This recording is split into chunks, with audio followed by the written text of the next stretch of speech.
They say you can hear the truth in silence, but I heard it in laughter. The laughter that rose from my neighbors' lips the day they saw me wearing white instead of red. The laughter that followed me like a curse after my husband's coffin left our home, and the world decided I was finished. That sound has never left me. It slips into my dreams, hides in the corners of my house, echoes through every market I walk through. It's the sound of people who don't just watch you fall. They enjoy it. I didn't just lose a husband that day. I lost my place in a world that no longer saw me as a woman, only as a warning. When I close my eyes, I can still feel the heat of that afternoon, the heavy air, the trembling of my hands as I clutched his blood-stained shirt. The temple bells rang somewhere in the distance while the ambulance wailed like a dying prayer. I stood there frozen, staring at the stretcher, unable to breathe. My children's cries pulled me back, and I fell to my knees on the dusty road, screaming his name into a sky that refused to answer. The next morning, I walked behind his coffin barefoot because the priest said a widow shouldn't wear shoes. It was disrespectful to the dead. Each step on the burning ground carved something into me, something that pain alone couldn't explain. When the final handful of earth fell over his grave, I didn't just bury the man I loved. I buried every dream we ever whispered under that old mango tree behind our house. In a small town, death doesn't just take a life, it creates stories. Within days, their pity became poison. Women who once sat beside me during temple festivals now crossed the street when I passed. The shopkeeper who used to call me sister refused to touch my money. Some whispered that I had brought him bad luck, that maybe I was cursed from birth. They said widows were omens of death, and I, the woman who once served them sweets during Diwali, had suddenly become something unholy. I tried to ignore them, but their words stuck like thorns. When I went to buy flour, a group of men laughed behind me. One said, "A widow running errands? Shouldn't she hide her face?" Their laughter followed me all the way home. I shut the door, leaned against it, and let the tears fall. My children sat in the corner, confused by a silence even they could feel.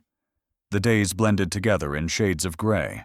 I sold my gold bangles, then my husband's watch, just to buy rice. Nights were colder without him. The bed too big, the room too quiet. Sometimes I thought I heard his voice in the wind, telling me to stay strong, but the next moment the world would remind me of what I had lost. I took work wherever I could find it. Cleaning, washing, sweeping. I worked under the same sun that used to warm our morning walks. The same people who once smiled at me now gave me orders like I was invisible. They said, "Be grateful. At least you're earning something." Their tone carried the same amusement as their laughter, a sound that cut deeper than hunger. One afternoon, after hours of scrubbing a courtyard, I overheard two women talking about me. "She used to act like such a queen when her husband was alive," one said. The other replied, "Now look at her. Widowhood has taught her where she belongs." They laughed, and I felt something inside me twist, not from anger, but from a kind of grief that burns in silence. At home, my son tried to comfort me. He was only 10, but already old enough to notice the cruelty of the world. "Mama," he said softly, "when I grow up, I'll make sure no one laughs at you again." His words, innocent yet fierce, planted something small but unbreakable in my chest. I didn't know it then, but that promise would one day save me.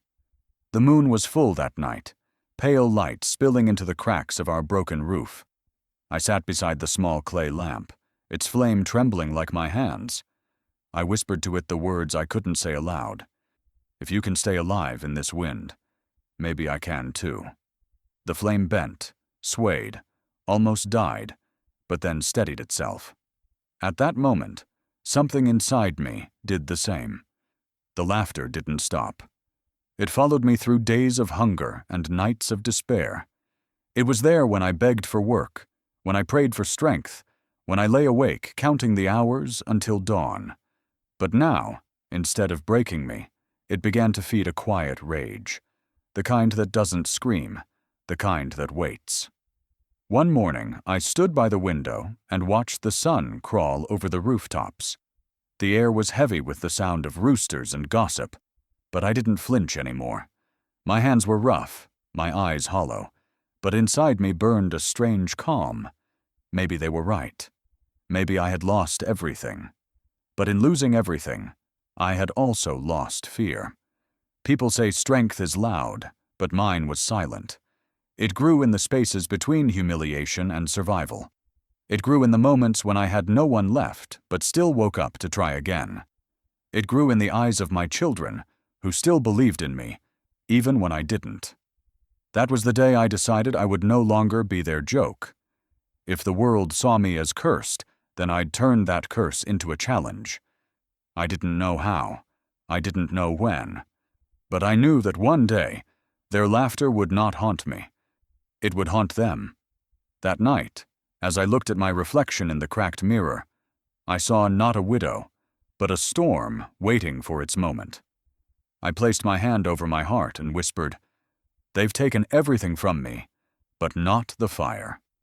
Tears streamed down my face, but for the first time, they didn't taste like defeat. Outside, the town slept in comfort, never imagining that the woman they mocked had just made a silent promise. A promise that would turn every whisper, every insult, every cruel laugh into the foundation of her revenge through success. I thought I buried only my husband that day, but part of my soul went into the grave with him. The sky opened like a wound the morning they carried his coffin out of our gate. Rain mixed with the dust, turning the road into brown tears beneath our feet. I walked behind him barefoot, each step sinking into the mud, each step whispering that life would never feel warm again.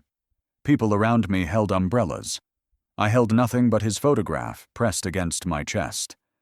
The priest's chants faded beneath the sound of thunder, and when the first shovel of earth struck wood, the world went silent inside me.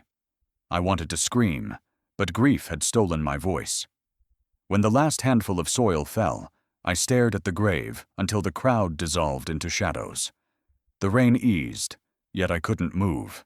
My son tugged at my sari. My daughter sobbed in my arms.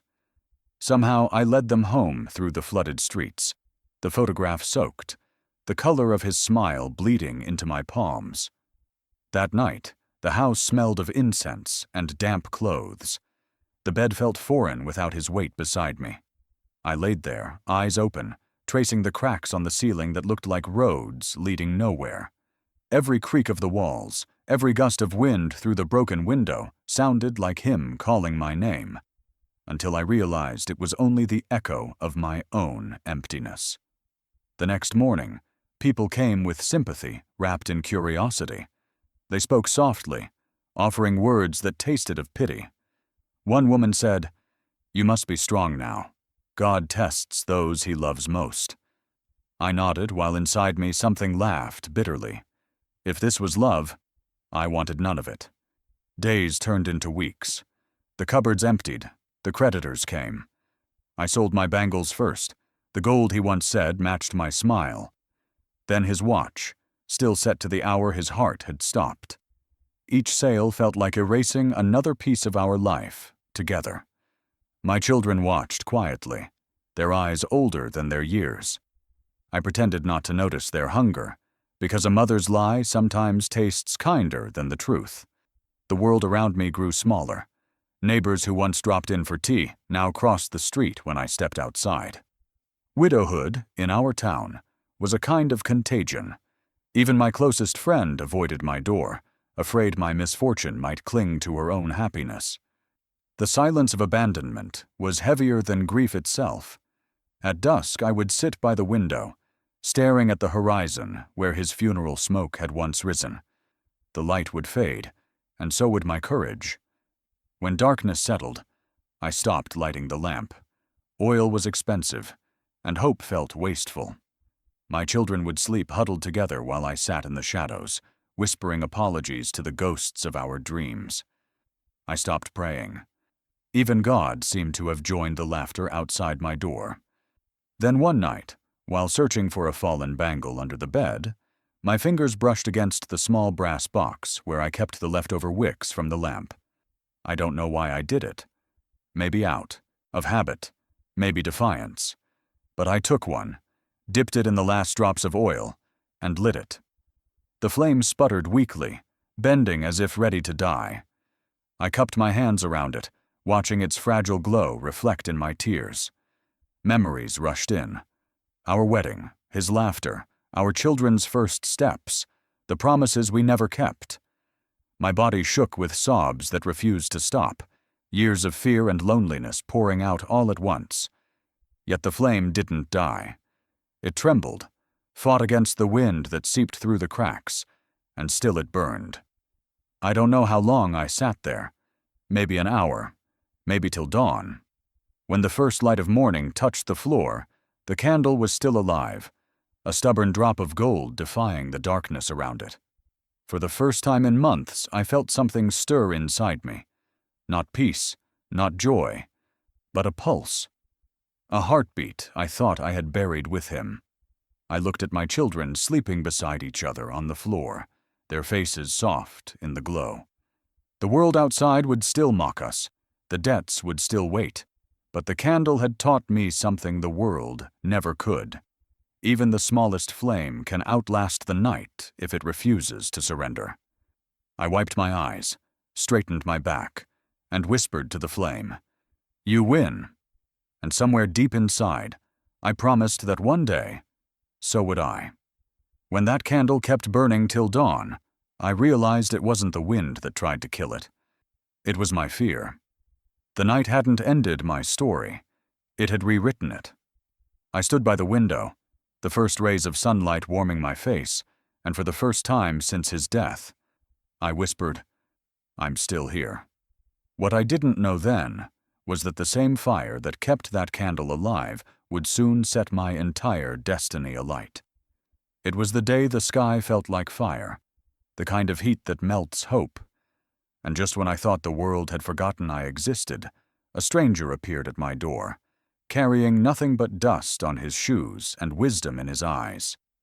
The sun had hung above the roofs like a punishment that afternoon. The wind refused to move, and the air inside my small home was thick with silence.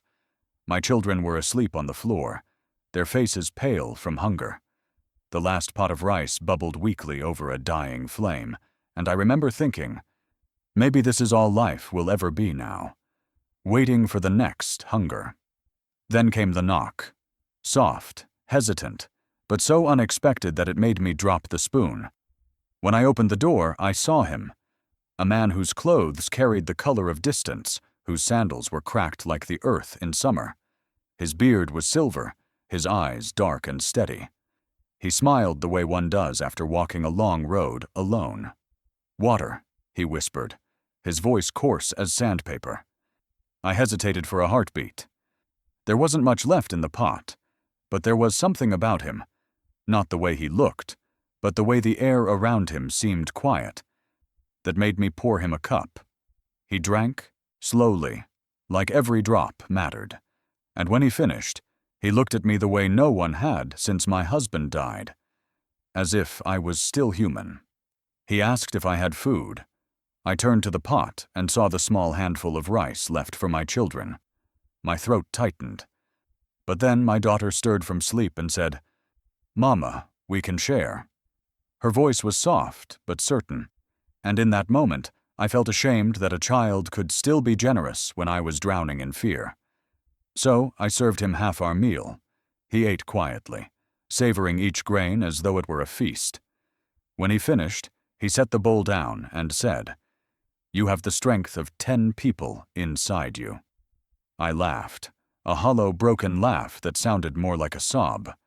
"Strength," I said. "I've lost everything. My husband, my home, even my dignity." He shook his head slowly. "If you still care for others when you have nothing left, then you haven't lost yourself. That is strength." I stared at him, the words echoing inside me like thunder on dry ground. No one had ever said anything like that to me before.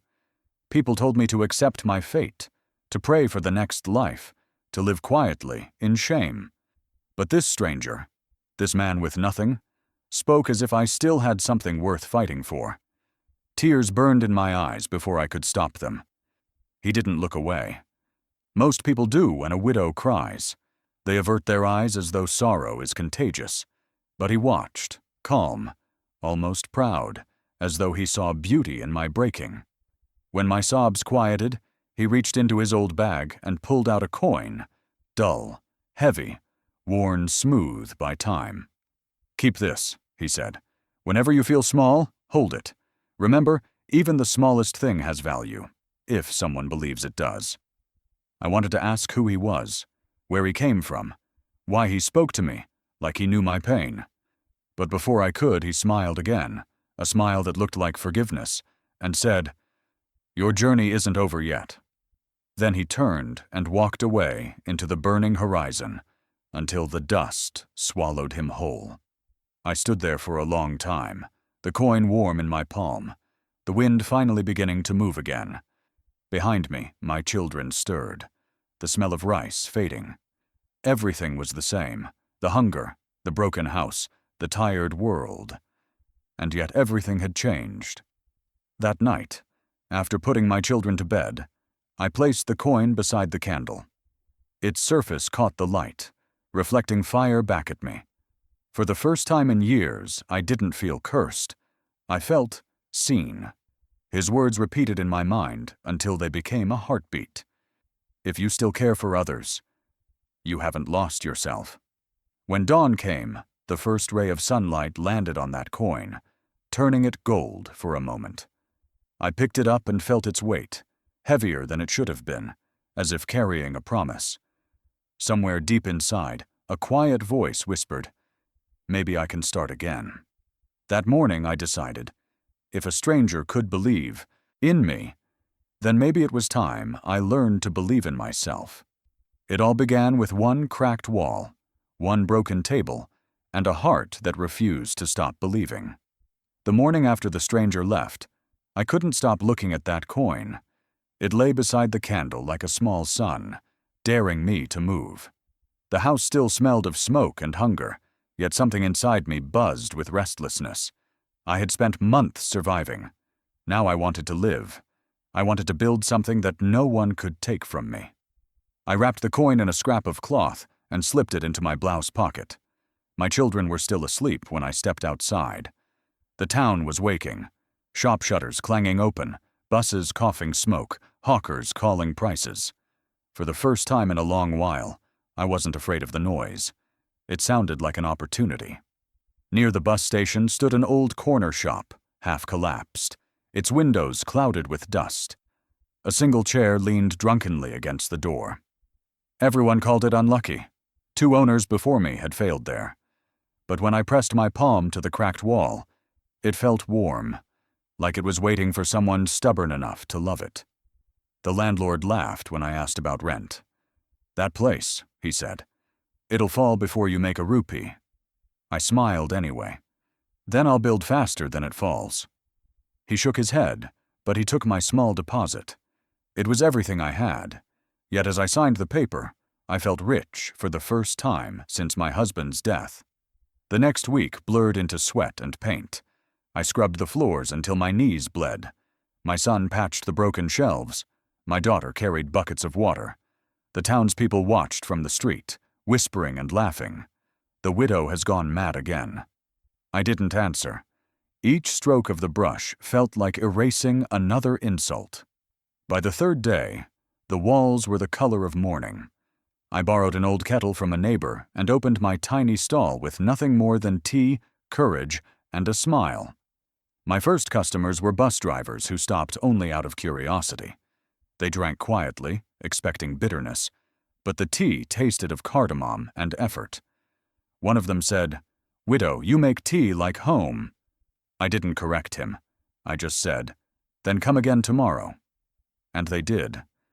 Word spread faster than gossip usually does. Some came for the tea. Others came because they'd never seen a woman work alone like that. They would sit under the tin roof, wipe sweat from their faces, and tell me their stories. I listened more than I spoke. Somewhere between their laughter and my refilled cups, I began to feel human again. Each evening, my children would run from school to help. My son swept the floor. My daughter counted coins. We were poor, but our hearts were loud with laughter. One night, when I was closing the shop, she looked up at me and said, "Mama, the air smells happy here." I almost cried because she was right. The shop was more than wood and nails. It was our second chance. Weeks turned into months. The walls no longer looked cracked. They looked seasoned. The broken table became the counter where stories were traded along with cups of tea. Travelers began to bring gifts, a handful of sugar, a newspaper from another city, once even a flower pressed between pages. I kept them all in a tin box beside the coin.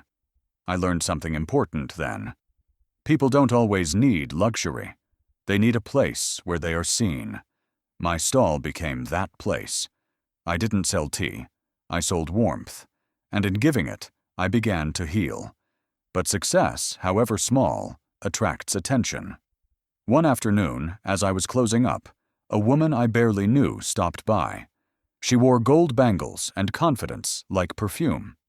"I've been watching you," she said. "You're clever. With a little help, you could turn this stall into a real shop." Her smile glittered as bright as her jewelry. I wanted to believe her. I wanted so badly for the laughter outside to turn into applause. So I invited her inside, never realizing that sometimes betrayal doesn't knock. It walks in wearing friendship's face. That night, while counting the day's earnings, I felt the coin slip from my hand and roll beneath the table.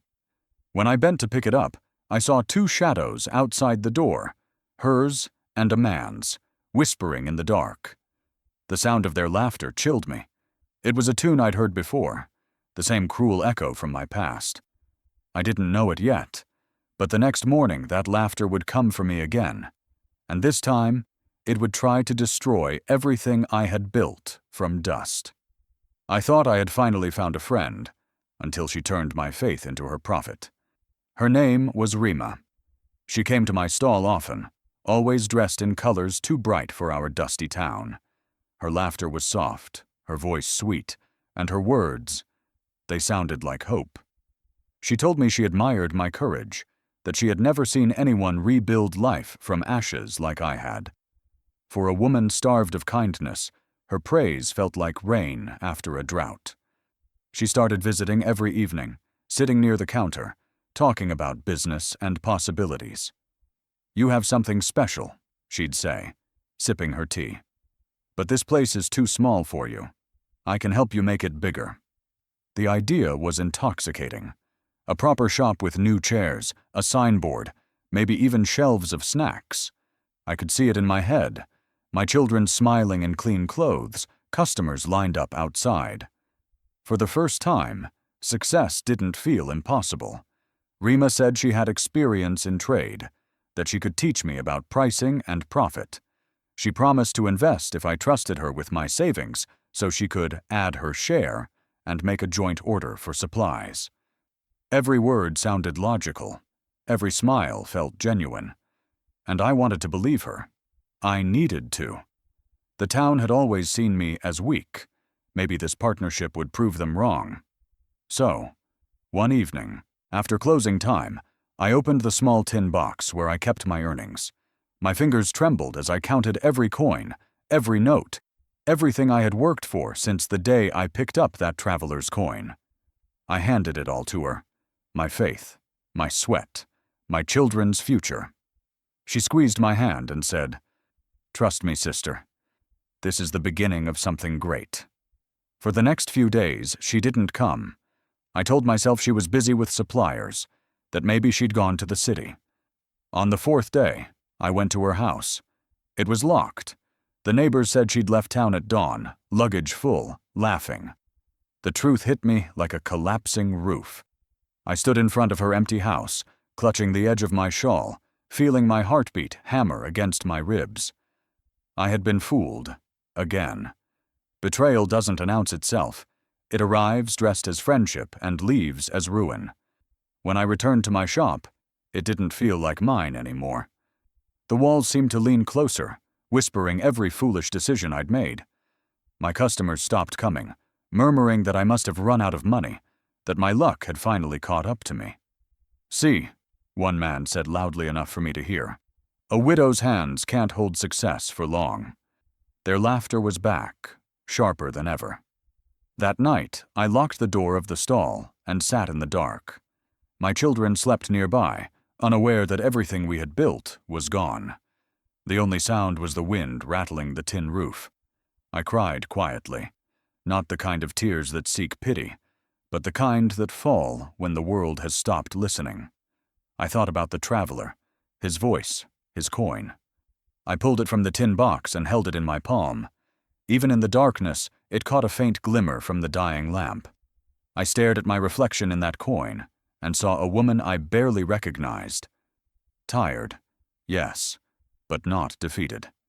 "They took my money," I whispered, "but not my will." I stood up, my knees shaking, my eyes still wet but burning with something fierce. When I faced the mirror that night, I said to the woman inside it, "They can't steal what's inside me." And somewhere deep in the silence, I heard that promise come alive like the first spark before a fire.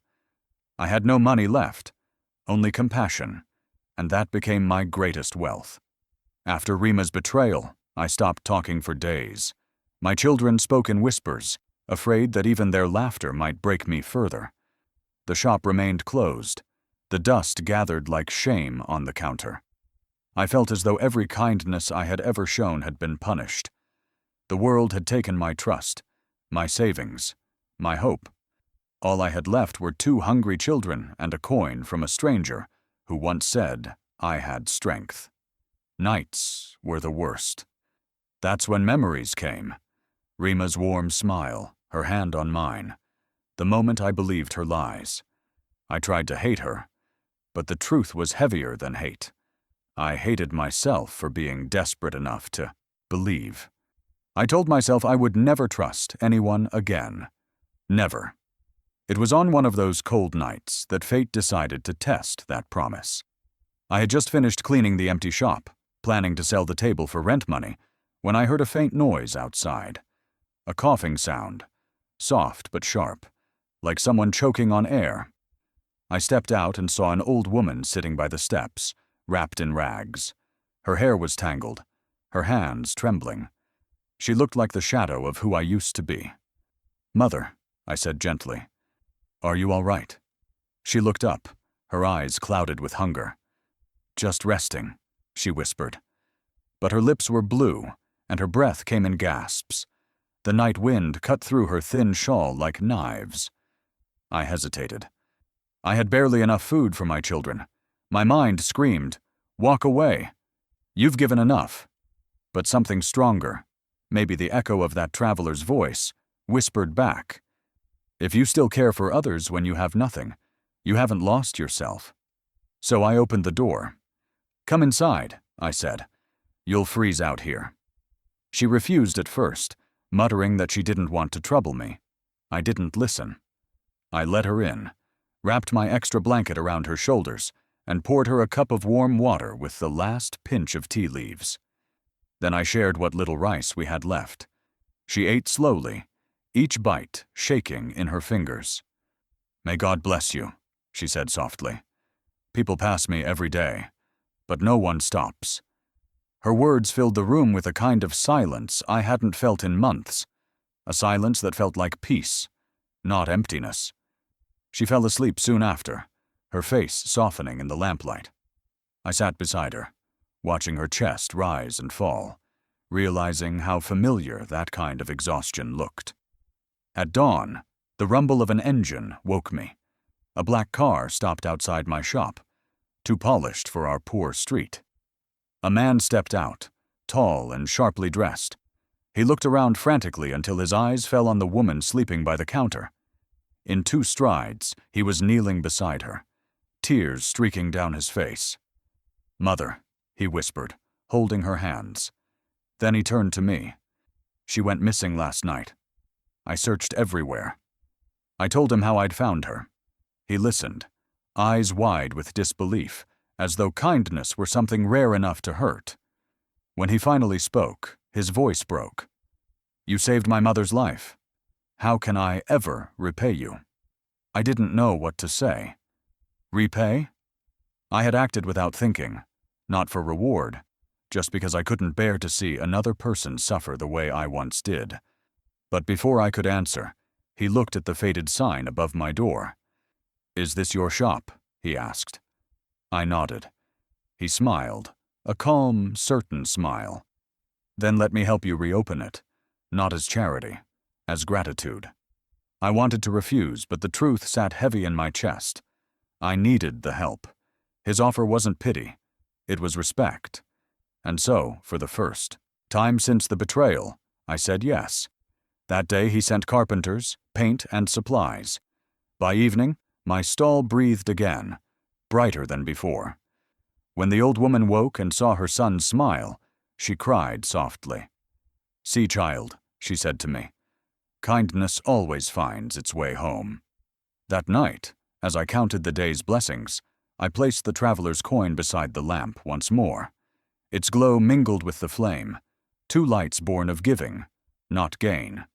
I realized then that compassion was wealth no thief could steal. From that moment on, I decided kindness would be the only currency I ever trust. The first time I touched a brick, I didn't feel its roughness. I felt my husband's calloused hands, the memory of every dream we once built together, and the silent promise that I would finish what fate had left incomplete. When the businessman's workers arrived, they expected to build a guest house. But for me, they were building something far greater. My redemption. The morning sun hit the empty lot where my small tea stall once stood, and I stood there barefoot, clutching the old traveler's coin in my palm, whispering a prayer into the wind. It wasn't just a building I was creating. It was proof that a woman who had been laughed at, betrayed, and left with nothing could still carve her own tomorrow. The first brick went down with trembling fingers. The second one followed with steadier hands. By the third, I wasn't just building walls, I was rebuilding myself. Each sound of the hammer echoed like a heartbeat. Neighbors walked past, pretending not to watch, but I saw their eyes from the corners of my vision. Some pitied me, others waited for me to fail again. But I no longer lived for their laughter. I was working for my silence, my peace. Days bled into weeks. The scent of cement filled my lungs. My sari was covered in dust, my palms cracked and bleeding. But there was something strangely holy about the pain. Every evening, I'd wipe the sweat from my face and tell my children, "We're getting closer." They believed me, and that belief built faster than any wall. When the guest house finally opened, it was small, just 3 rooms, a kitchen, and a courtyard. But when I lit the first lamp that night, the flame flickered across the fresh paint, and I whispered, "Welcome home." My children clapped, their laughter filling the air that had once been heavy with sorrow. The first guests were 2 weary travelers whose bus had broken down. I served them tea and rice cooked with trembling excitement. When they left the next morning, they said, "There's something peaceful about this place, like it understands pain." Those words were the first payment I ever received for my courage. Soon, more guests came. Some stayed for a night, others for weeks. They arrived tired, left smiling, and every smile left a piece of warmth behind. The same people who once mocked me now peeked through my doorway, pretending they needed directions just to glimpse what I'd built. One evening, I noticed an old woman staring at the guest house from across the road. When I asked if she needed help, she said softly, "I just came to see what faith looks like." Her words broke something open inside me. I realized this place wasn't just mine. It belonged to every woman who had ever been told she wasn't enough. As the business grew, I began hiring other widows. Women with faces that carried the same tired courage mine once did. They came quietly, ashamed, but soon they laughed again. The rooms they cleaned became symbols of strength. The food they cooked carried stories of survival. The sound of their laughter became the rhythm of our new life. Each one of them found dignity again, and through them, so did I. My son handled the kitchen now, his movements sure, his eyes filled with pride.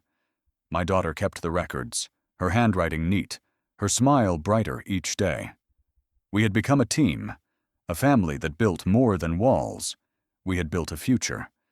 But even as success wrapped around us like warm light, a strange quiet began to follow me. At night, I'd sit by the window of my new office, watching the city outside. The same town that had once mocked me now depended on me. People whispered my name in the market, not with laughter, but with curiosity and respect. And yet, beneath that respect, I felt the stir of something familiar: envy. The kind of envy that grows in the dark, silent but sharp. The kind that doesn't applaud success. It waits for it to stumble. That night, as I closed the guest house door and looked up at the stars, I realized how fragile peace could be.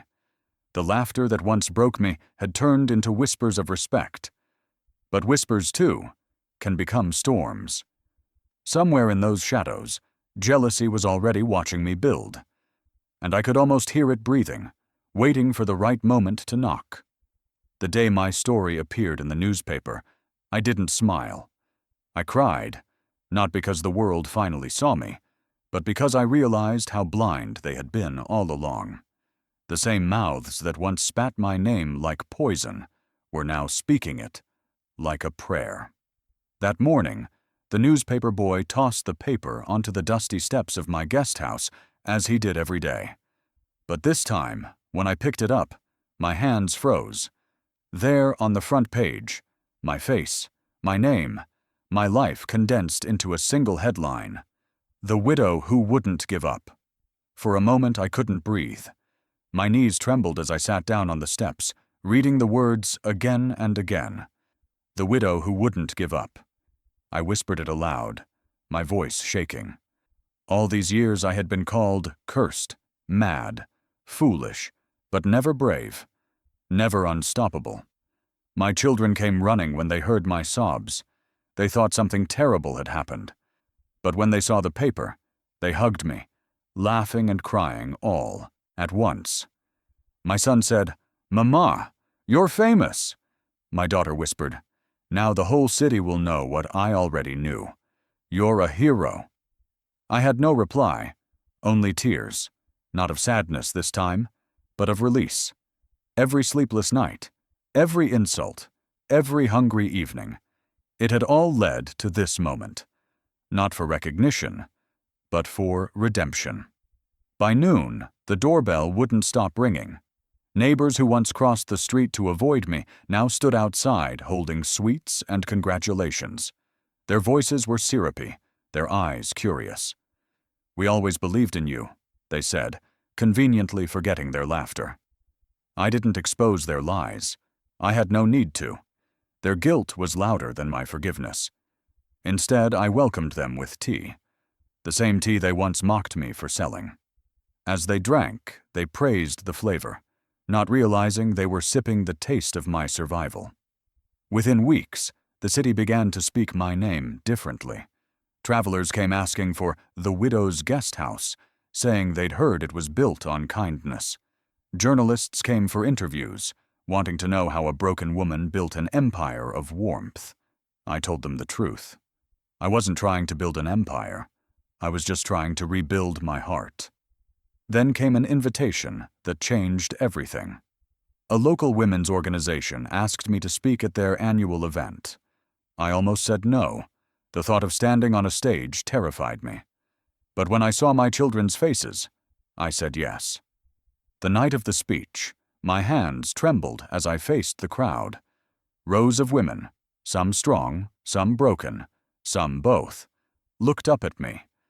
I took a deep breath and said, "Once this city laughed when I cried. Now it listens when I speak.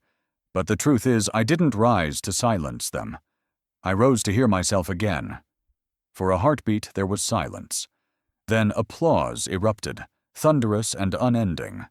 That sound, not the laughter of mockery, but the applause of understanding, filled the cracks inside me I thought would never heal. My guest house thrived beyond imagination. I expanded it, hired more women, started free workshops teaching widows how to earn and save. Men who once mocked me now sent their wives to learn from me. My children walked the streets proudly, their heads high. The city that once refused to see me now couldn't stop watching me. And yet, late at night, when the house was quiet and the world finally asleep, I would sometimes wake with a strange heaviness in my chest. I'd stand by the window, looking out at the city lights, wondering why the air felt different, thick, expectant, almost watching me back. Success had brought light into my life, but in the corner of that light, a new shadow waited.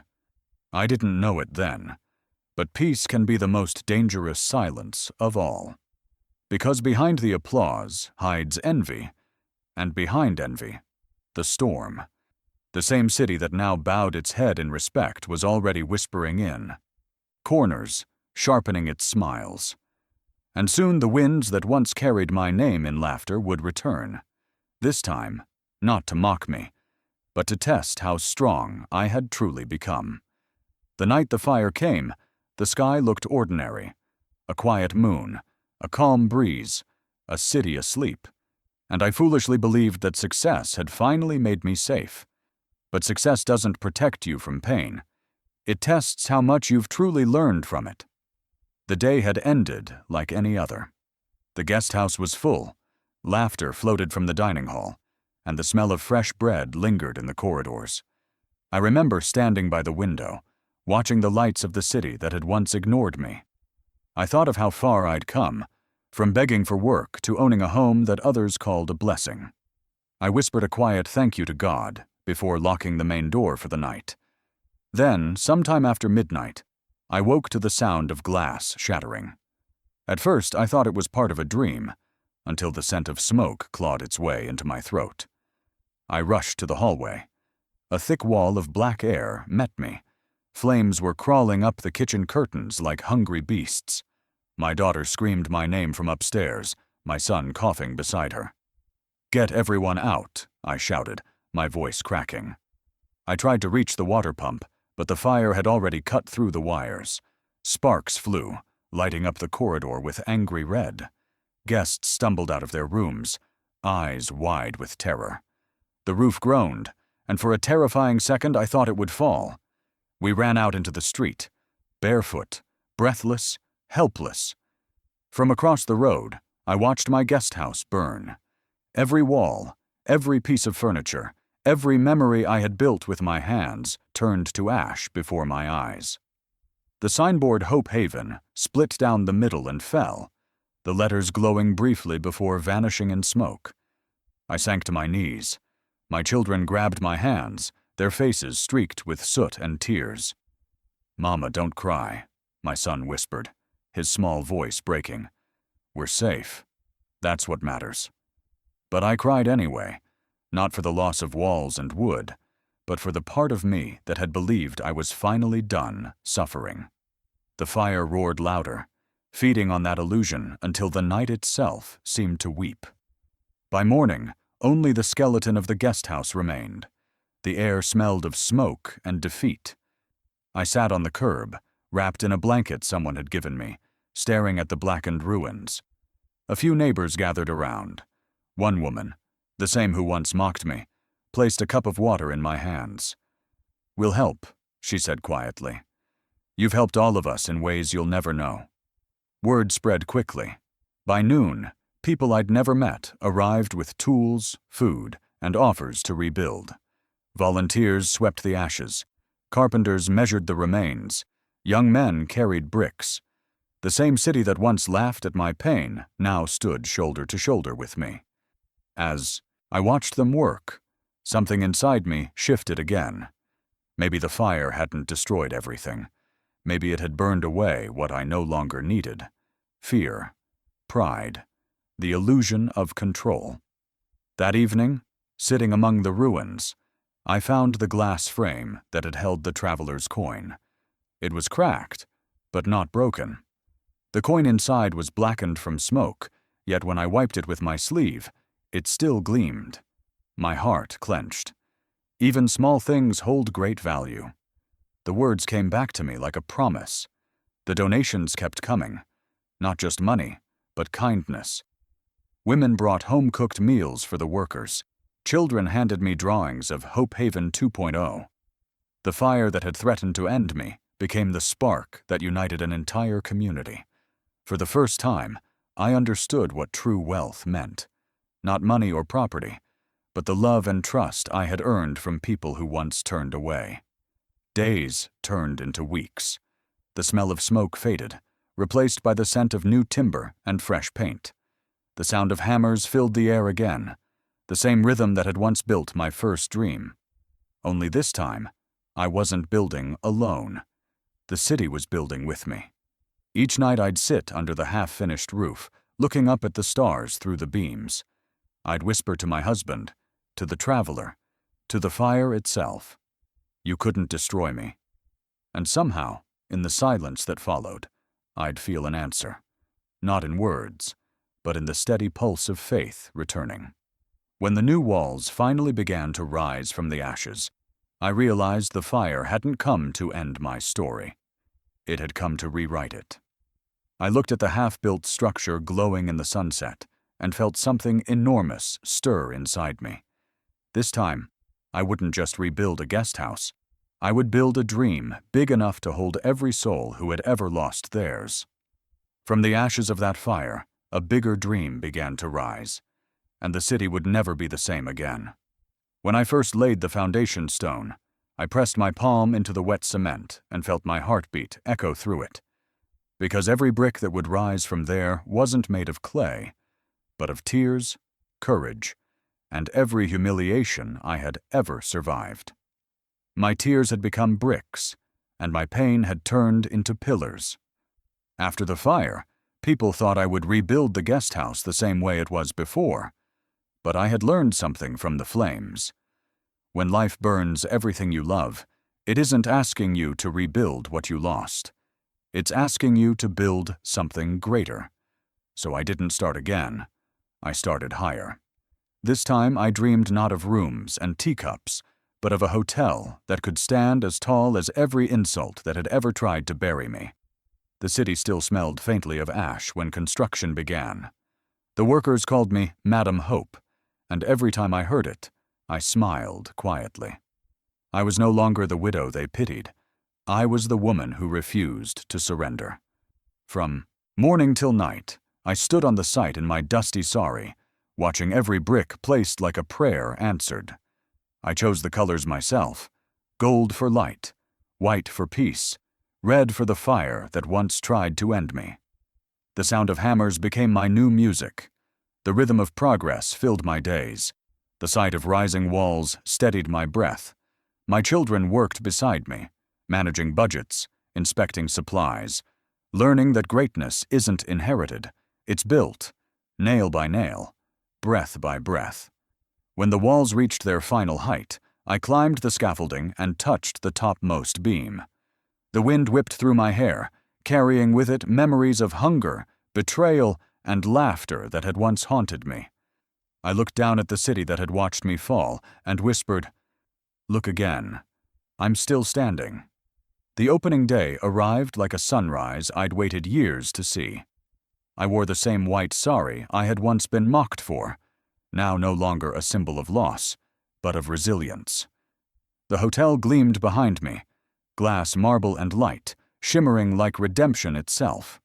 The banner read, "The Haven, where hope lives." People flooded in. Cameras flashed, reporters shouted my name, and guests lined up to shake my hand.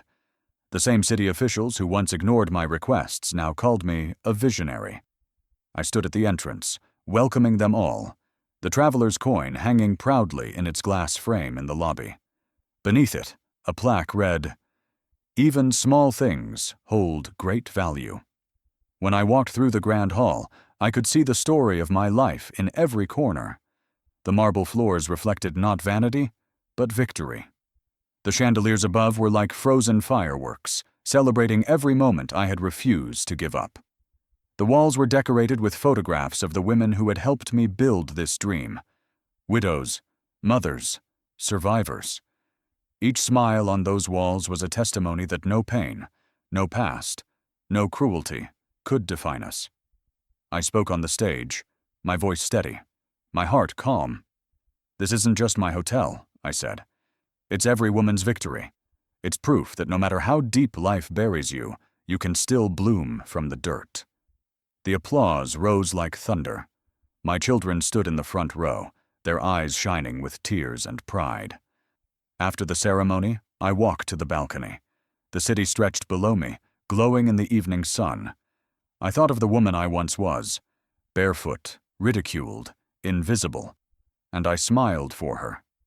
Every floor beneath my feet was a promise kept to that broken version of me. I had turned pain into architecture, loss into legacy. And then, as the crowd below began to cheer again, my eyes caught a figure standing near the gate. My breath caught in my throat. The world around me blurred, sounds fading to a heartbeat. It couldn't be. And yet, it was. A man stood there, leaning on a walking stick, watching me with a gentle, knowing smile. For a moment, time stopped, and the applause turned into silence. My heart recognized him before my mind could. The face I had thought lost to time, the eyes that had once seen strength in my tears. He hadn't aged so much as softened, like a page worn by love. And as our eyes met through the crowd, I whispered under my breath, "The stranger." He came back. Time stood still the moment he walked into my hotel lobby. The sound of chatter, the clinking of glasses, even the hum of the chandeliers faded until all I could hear was my own heartbeat. The same rhythm that once echoed in a lonely widow's chest when a stranger knocked on her door, with nothing but hunger and kindness in his eyes. He stood by the entrance, older now, his shoulders slightly bent, his beard silver as moonlight. But those eyes, calm, steady, endless, I would have known them anywhere. For a moment I couldn't move. The years fell away like dust from an old memory. I was no longer the owner of a grand hotel. I was the woman who had once shared her last bowl of rice with a weary traveler. He smiled softly when he saw me. "You remembered me," he said. I wanted to laugh and cry all at once. "Remember you?" I whispered. "I built my life around the words you left me." He chuckled, a sound gentle as rain. "And you've done well. You turned one meal into an empire." I led him through the lobby, my voice trembling as I told him about the hotel, the guest house before it, the fire, the betrayals, the rebuilding. He listened silently, nodding, his eyes shining with pride, but also something deeper, a knowing, like he had seen this story before. When we reached the grand hall, guests whispered, curious about the old man who had my full attention. I didn't care. I showed him the glass frame hanging near the reception desk, the same one that had survived the fire. Inside it rested the coin he once gave me, now polished and gleaming beneath the lights. He stared at it for a long time. "It belongs here now," he murmured. Then, with trembling fingers, he opened his pocket and pulled out another coin, identical, old, worn smooth by years of travel. "Keep this one," he said. "A reminder that kindness multiplies when passed on." I felt my throat tighten. "You were the first person who saw me as something more than a widow," I said. "When the whole world laughed, you told me I had strength." He smiled, eyes glistening. "And now you've shown the world what strength truly looks like. Not in wealth, but in grace." We walked together through the halls, his hand brushing the polished railings, his eyes taking in every corner as though he was walking through the pages of a story he had once written. In the dining hall, the staff, most of them widows I had trained, came forward to greet him. They didn't know who he was, but they bowed anyway, sensing something sacred in his presence. He sat at the same table where my guests now ate, and I insisted on serving him, myself. When I placed the cup of tea before him, he smiled. "The same warmth," he said. "You still pour love, not tea." We talked for hours, about life, loss, and the strange ways kindness travels through time. He told me he had wandered from village to village, reminding people like me that small acts of compassion can rebuild lives. "But you," he said softly, "you didn't just rebuild. You created light where there was none." When the evening light turned the windows gold, he stood to leave. My heart sank. I didn't want him to go. Not again. Not when the circle felt incomplete. "Will I see you again?" I asked. He looked at me for a long moment before replying. "You already do," he said. "Every time someone walks through these doors and finds hope, you see me. I live in every act of kindness that keeps this place alive." Then he pressed the new coin into my palm. "Use this to help another," he whispered. "Let it travel as far as faith allows." I walked him to the door. The lobby had grown quiet, guests watching as the old traveler stepped into the evening light. He turned back once, his eyes meeting mine. The same calm, the same infinite kindness. As he reached the gate, he raised his hand in farewell and said, "This is not your ending. This is your beginning." And before I could reply, he vanished into the crowd, swallowed by the same dust from which he had once appeared. But in his absence, the air shimmered with something unseen, not loss, but legacy. I clutched the coin in my hand and knew, deep in my bones, that the story I had thought complete was only halfway written. They laughed at me once, but today, their laughter sounds like applause. Because somewhere between their mockery and my silence, I learned how to turn pain into purpose and humiliation into harmony.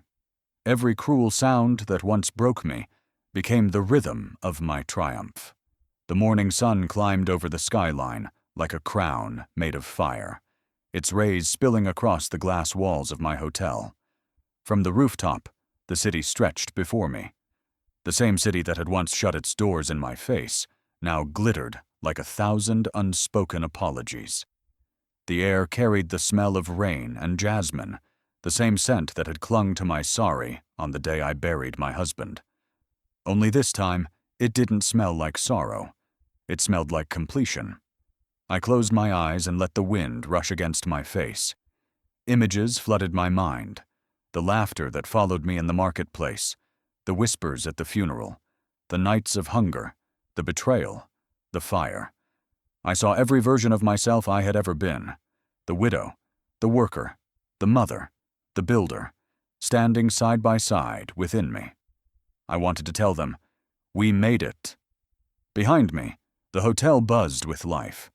Guests checked out, staff moved like clockwork, and my son's voice echoed from the lobby, giving instructions with the confidence of a man raised on courage. My daughter handled finances now, her poise steady, her smile soft. Watching them lead made me realize my victory wasn't in the walls of this building, but in the strength I had planted inside them. When people visit my office now, they no longer ask about the widow's story. They ask about opportunity.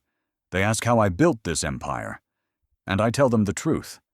I didn't build an empire. I built a mirror that shows every woman what she can become when the world refuses to see her worth. With the wealth I had earned, I started a foundation, the Haven of Hands. Its purpose was simple: to give widows, single mothers, and abandoned women a place to begin again. We taught them how to manage money, start small businesses, and most importantly, how to believe in themselves. Each time a woman stood on a stage and shared her story, I saw myself reflected in her tears. One of them once said, "You didn't just change my life. You made me see that my pain has value." Her words stayed with me, because that's what life had taught me too. Suffering is the universe's way of shaping strength. The traveler's coin still rests in the lobby, beside the new one he gave me. Tourists often stop to read the plaque beneath it. Kindness is the only currency that never loses its value. They smile, take pictures, and move on, never realizing those 2 small coins built everything they see. Sometimes, when I walk through the hallways, I still hear echoes, laughter from years ago, haunting, but harmless now. It's strange how time changes sound. What once pierced me now plays like distant music. The people who mocked me are older now, some gone, some humbled. Many of their children work in my hotel. They call me madam, not widow. And when they greet me, there's respect, not out of fear, but because they've seen what grace can build from ashes. I've learned that forgiveness isn't about forgetting. It's about refusing to let bitterness take more than it already has. I forgave everyone, not for their sake, but for mine. Peace is a choice, and I chose it like oxygen. Every year, on the anniversary of the hotel's opening, I stand on the rooftop alone before dawn. I place my hand over my heart, close my eyes, and whisper a single line. Thank you for laughing. Because if they hadn't, I might never have fought so hard to prove that destiny laughs last. The sky turns golden, the city awakens, and I can almost feel my husband beside me. Not as a ghost, but as a witness. I imagine him smiling and saying, "You kept your promise." And I whisper back, "We both did." Because in the end, I didn't just build a hotel. I rebuilt myself, brick by brick, kindness by kindness, tier by tier. The world watched it rise, but what they didn't see was that I wasn't reaching for the sky. I was reaching for peace. Now, when laughter follows me, it's not cruel. It's the sound of people remembering that no pain lasts forever. And as I watch the sun climb higher, I realize the truth I've lived my whole life to learn. When destiny decides to rise, no amount of darkness can keep it from shining. If this story touched your heart, don't leave without sharing your thoughts in the comments. Your words matter. Subscribe for more powerful life stories that prove no pain is permanent. Hit the bell icon so you never miss the next journey of courage and hope. And remember, every view, every share keeps these stories of resilience alive.